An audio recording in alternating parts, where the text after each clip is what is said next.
علم حق تیری نظر سے گر گیا، نقد دین روٹی کی خاطر دے دیا، جستجوئے سرما میں ہے در بدر، اپنی آنکھوں کی سیاہی بھول کر مانگ اب خنجر سے آب زندگی، اژدہے کے منہ سے کوثر کی نمی، سنگ اسود لے در بت خانے سے، مشک کا نافہ سنگ دیوانے سے، سوز عشق اور دانش حاضر چے خوب، کیف حق اور ساغر کافر چے خوب، میں کہ مدت تک تگ و دو میں رہا، رازدان نادش نو ہو گیا، باغبانوں نے لیا جب امتحان، تب بنایا رازدار گلستان، گلستان یہ عبرتوں کا لالہ زار، کاغذی پھولوں کی ہے اس میں بہار، چھوڑ کر آیا ہوں جب یہ گلستان، نخلِ طوبیٰ پر ہے میرا آشیاں۔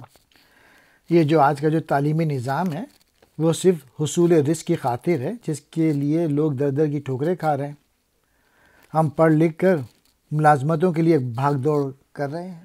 تو نے علم حق سے بے اعتنائی برتی اور صرف ایک روٹی کی خاطر تو دین کی نقدی بازی پہ لگا بیٹھا۔ دوسرے شعر میں اقبال کہہ رہے ہیں کہ تو دوسروں کا محروم منت ہو گیا، جبکہ اللہ تعالیٰ نے تجھے اس دولت سے نوازا ہے۔ تو سرمے کی تلاش میں تیز رفتاری سے چل رہا ہے، لیکن اپنی جو آنکھیں ہیں ان سے تو واقف نہیں۔ سرمے سے مراد ہے جو آج کل کے دور میں جو علوم اور فن موجود ہیں۔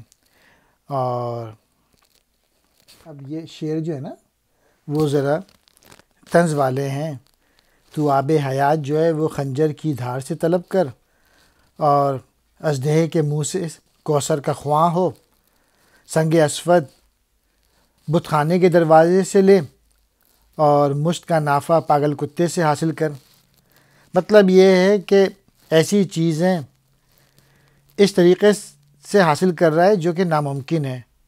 یعنی جدید دور کے جو علوم اور فن ہیں وہ انسان کو انسانیت کی صحیح راہ دکھانے کے بجائے الٹا اس کے اندر کے انسان کا گلا گھونٹ دیتے ہیں، اسے سوز دروں اور عشق کے حق کی دولت سے محروم کر دیتے ہیں۔ دور حاضر کے جو علوم اور فن ہیں اور اس میں سوز حق کی جستجو نہ کر، حق کے سرور کی اس کافر کے جام سے توقع مت رکھ۔ پھر اقبال کہہ رہے ہیں میں ایک عرصے تک دوڑ دھوپ میں رہا، میں نے دور حاضر کے علوم اور فن کو بڑے قریب سے دیکھا اور جانا ہے۔ باغبانوں نے مجھے جانچا پرکھا ہے اور مجھے اس گلستان کا رازداں بنایا ہے۔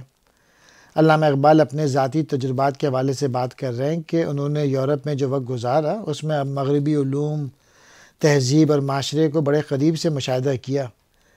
باغبانوں سے مراد استاد ہیں جو کہ یہ سارے علم پڑھاتے ہیں۔ گلستان کا رازداں بنانے سے مراد ہے کہ ان علوم کی باریکیوں سے اقبال واقف ہیں، آگاہ ہیں۔ اور عہد حاضر کے جو علوم ہیں، یہ گلستان ایک ایسا گلستان ہے جو عبرت کا ایک لالہ زار ہے، یعنی سراپا عبرت و نصیحت ہے۔ اس کی کیفیت کاغذ کے پھول سی ہے، یعنی خوشبو سے آ رہی ہیں، صرف ایک فریب ہے۔ اور جب سے میں اس گلستان کی قید سے رہا ہوا ہوں، میں نے طوبیٰ کی شاخ پر اپنا آشیانہ بنا لیا، یعنی ان علوم اور ان فنون کے اثر سے جب آزاد ہوا، اور جب سے میرا دل عشق اور سوز و ساز اور درد سے آشنا ہوا، تب پورا بھید مجھ پہ کھلا۔ نقد دین، تو نے دین کی نقدی ہار دی۔ سنگ اسود، سیاہ پتھر، وہ پتھر جو کعبۃ اللہ میں نصب ہے۔ نافہ مشک، مشک کا نافہ، نافہ سے مراد ہے ختن کہ ایک خاص نسل کے ہرن کے پیٹ میں ایک تھیلی ہوتی ہے جس میں ہرن کے مارے جانے کے بعد اس میں خون جم جاتا ہے جو بہت خوشبودار ہوتا ہے۔ مشک، ایک خوشبو جو سیاہ رنگ کی ہوتی ہے۔ سگے دیوانہ، پاگل کتا، محو تگ و دو، بھاگ دوڑ میں مصروف، جستجو میں مصروف۔ دانش نو، نیا علم، مراد دانش حاضر، جدید دور کے علوم و فنون، عبرتوں کا لالہ زار، ایک ایسا گلستان جو خاص عبرت کا لالہ زار ہے۔ عبرت کہتے ہیں درس، ایسی نصیحت جو کسی برے انجام سے حاصل ہو، گل کاغذ، کاغذ کا پھول، وہ پھول جس میں خوشبو نہیں ہوتی۔ نخل طوبہ یعنی شاخ طوبہ، مراد علم حق۔ طوبہ یہ جنت کا ایک درخت جس کا پھل نہایت شیریں ہے اور جس کے پتوں کا سایہ مومنوں کے گھر پر ہوگا۔ یہ حدود حس میں گر کر رہ گئی، قید زندان مظاہر میں ہوئی اور صراط زندگی سے گر گئی۔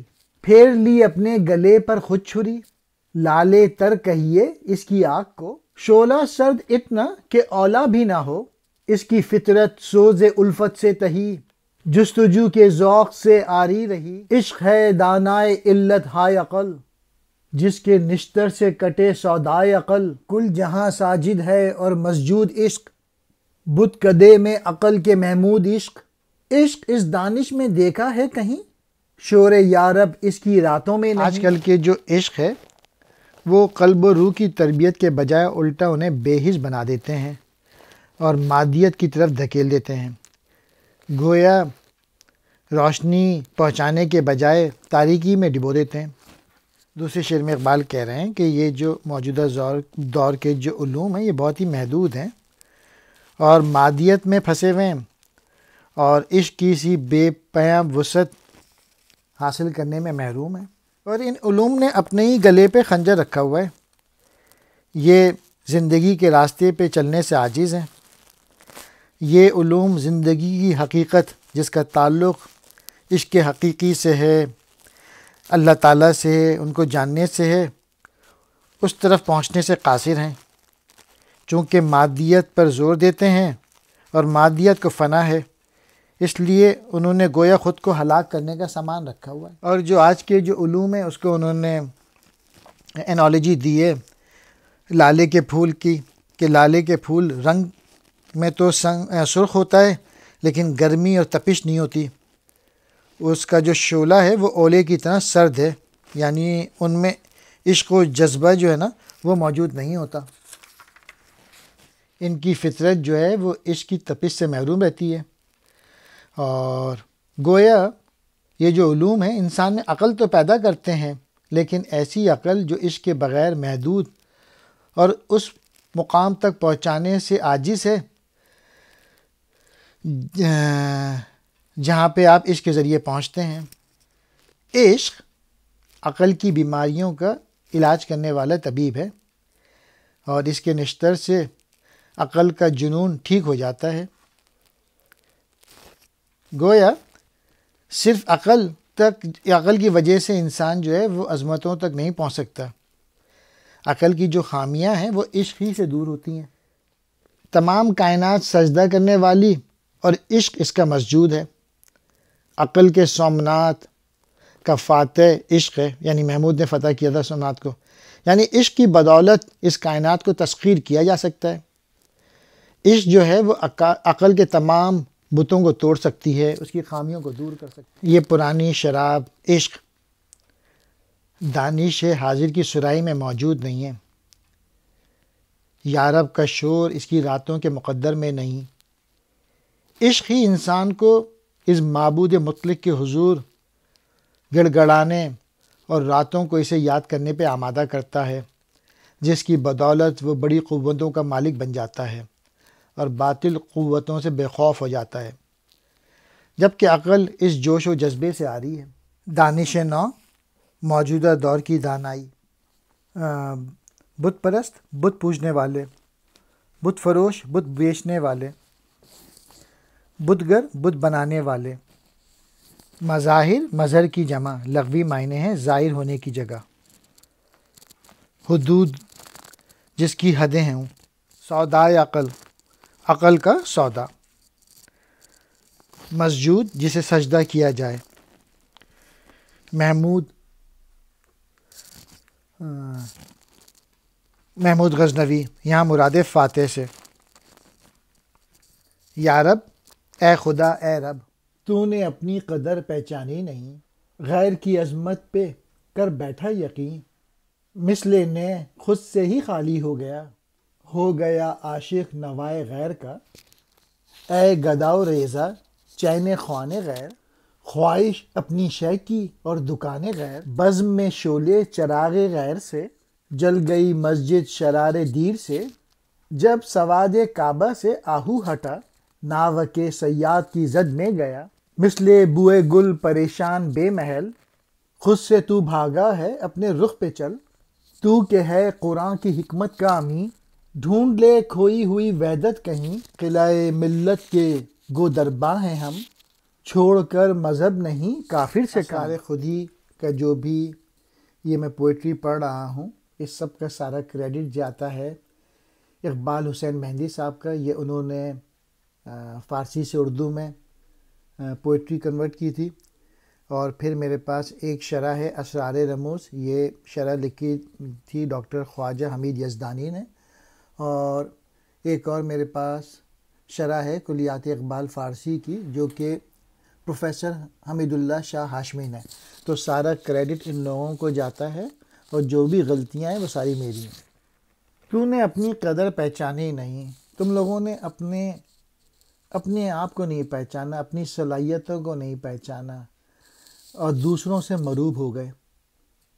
ایک تشریح تو یہ، دوسرا یہ بھی ہو سکتا ہے کہ تو نے اپنے جو علوم تھے اور جو فن تھے اس کی قدر نہیں کی، اور دوسروں کے جو علوم تھے ان کو زبردست سمجھا، اور تو نے بانسری کی طرح خود کو اپنے آپ سے خالی کر لیا، اور اب دوسروں کے نغمے سے دل لگائے ہوئے ہے۔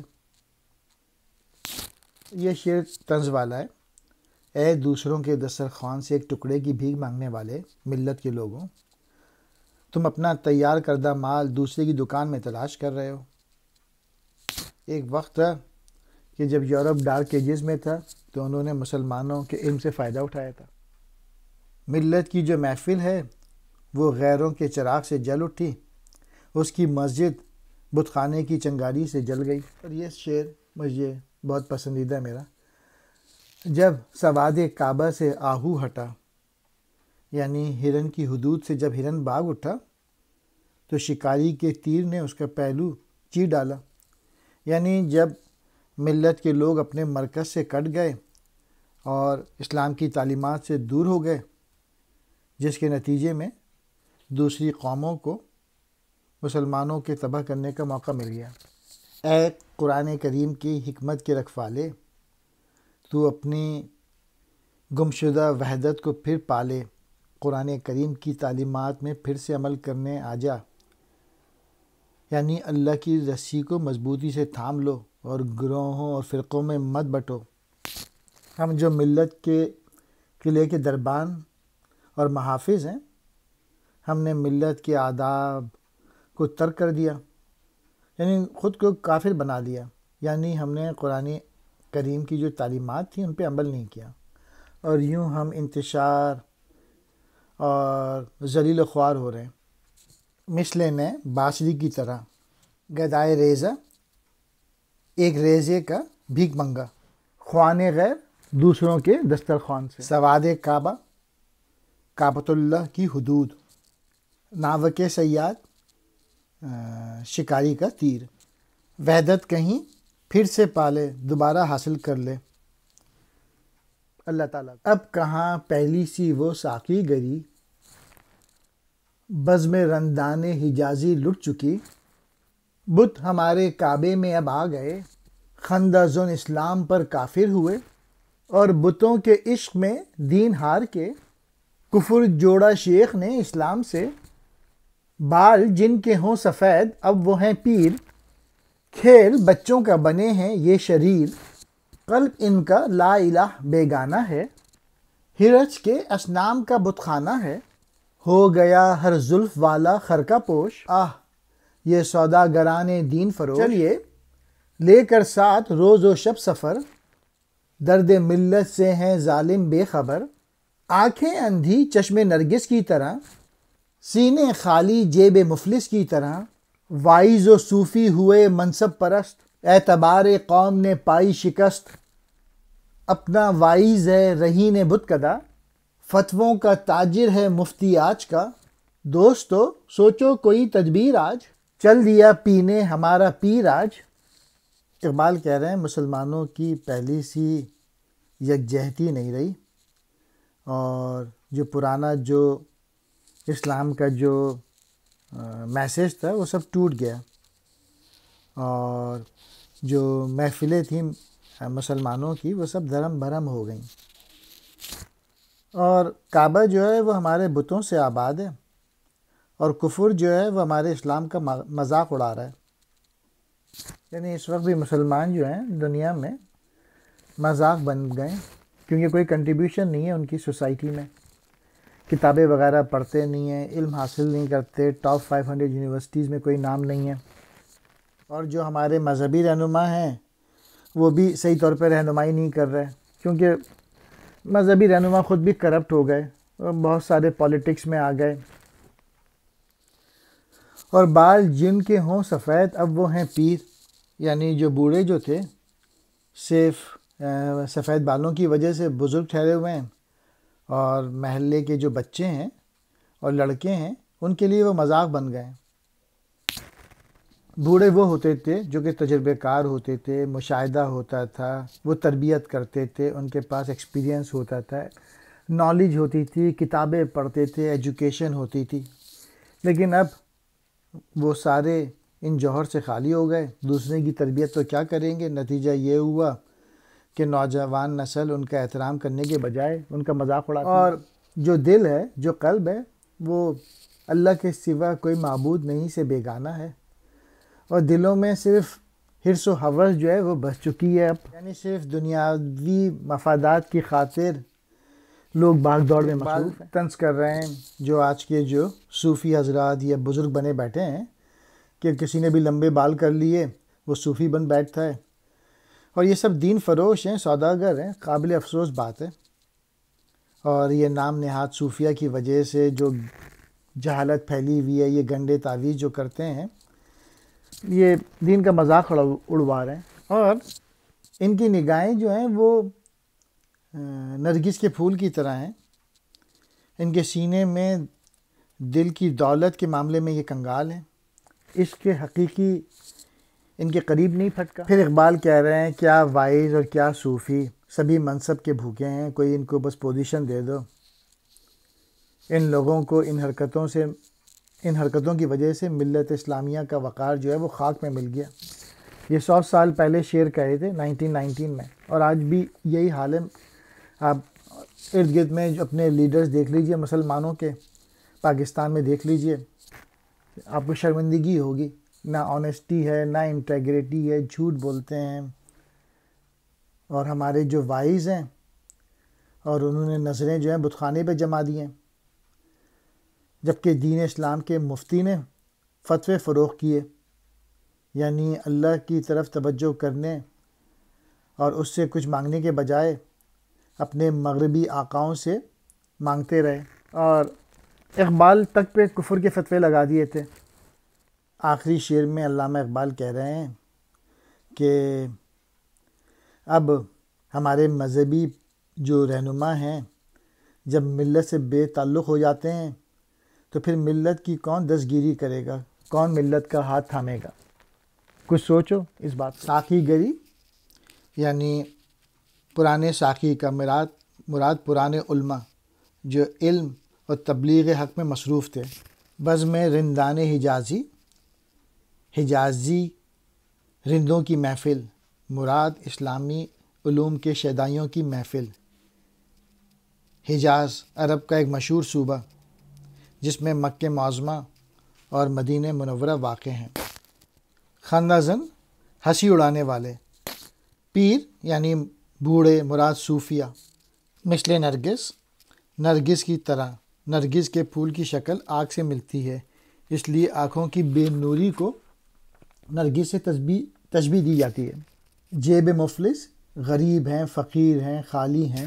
وائس، دین کا درس دینے والا۔ منصب پرست، عہدوں کے بھوکے۔ اعتبار قوم نے شکست پائی، اس سے مراد یہ ہے کہ ملت اسلامیہ کی ساکھ جاتی رہی، ملت اسلامیہ کا وقار نہ رہا۔ رہین بت کدہ، مراد ساری توجہ جو ہے وہ دنیا طلبی کی طرف ہے۔ ہماری تدبیر، ہماری سوچ بچار